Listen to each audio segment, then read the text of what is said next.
Wafa Assurance vous présente Auto Info.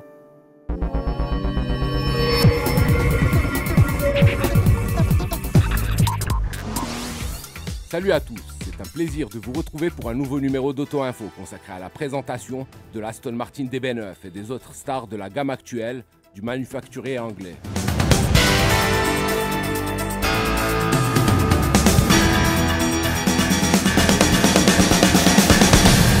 Un adage vient immanquablement à l'esprit quand on cause d'Aston Martin. Pauvreté n'est pas vice. Le manufacturier britannique, qui a fêté son centenaire en 2013, n'a pas la puissance financière de ses concurrents allemands et italiens. Du coup, les motorisations des GT à l'emblème ailé, de même que les transmissions qu'elles se coltinent, commencent à dater. Mais c'est aussi ça la magie Aston Martin. Un charme intemporel et un positionnement vintage plutôt que technologique. Un positionnement qu'incarne à merveille la nouvelle DB9.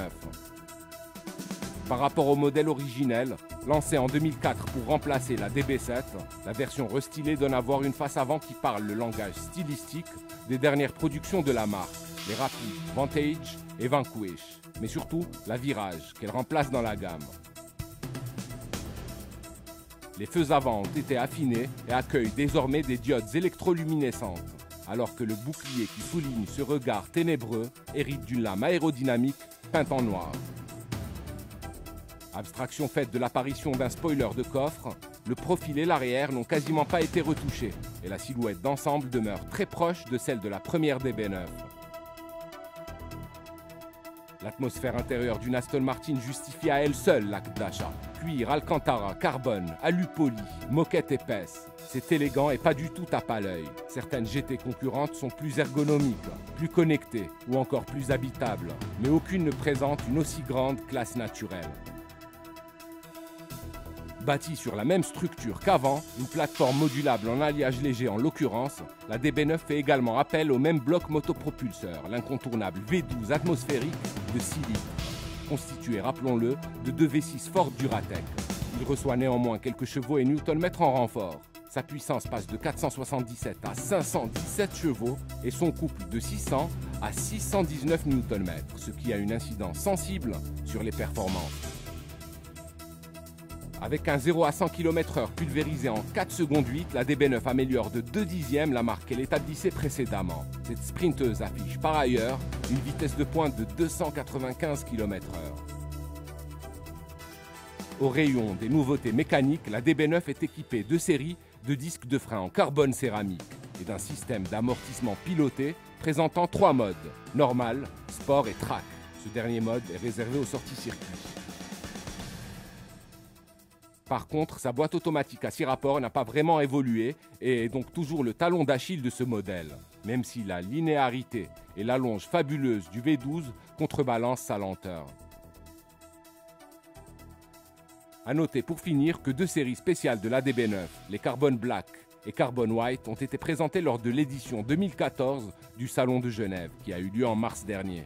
Au menu, les couleurs éponymes évidemment, mais également divers éléments de carrosserie en carbone et des tarifs encore plus exclusifs.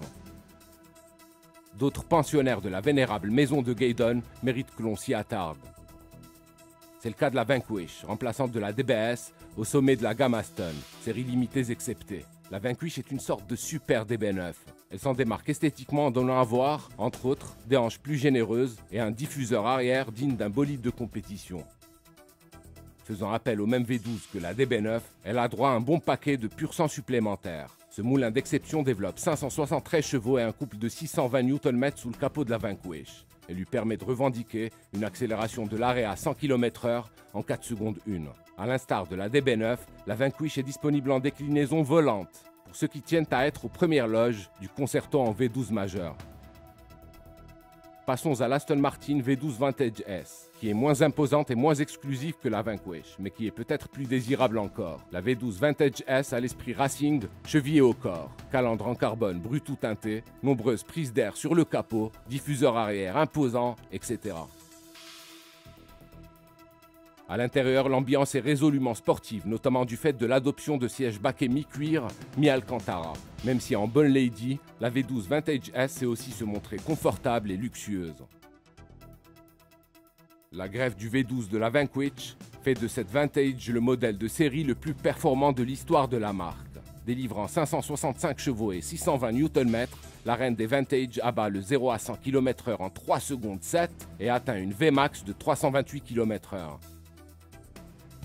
Si les performances de cet ordre vous attirent, mais que vous êtes un chef de famille à cheval sur les aspects pratiques d'un véhicule, c'est l'Aston Martin Rapides qui est faite pour vous. La face avant de ce formidable coupé 2+2 à droit a une calandre encore plus statutaire que celle de ses frangines. Tandis qu'à bord, l'espace est très décent pour 4 et les matériaux sont encore plus nobles. Si, impossible n'est pas british. En revanche, pas de nouveauté sous le capot. Le V12 Atmo de 6 litres est mis à contribution là encore. Sur la Rapides, il affiche 558 chevaux et des performances de haut vol. Le 0 à 100 km/h est expédié en 4 secondes 9 et la vitesse maxi est de 306 km/h. Pas mal du tout pour un Pullman de plus de 5 mètres et de près de 2 tonnes.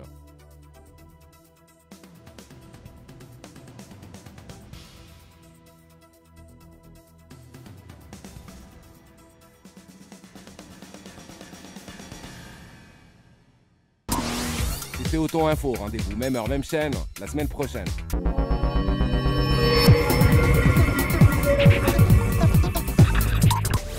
Auto Info vous a été présenté par Wafa Assurance.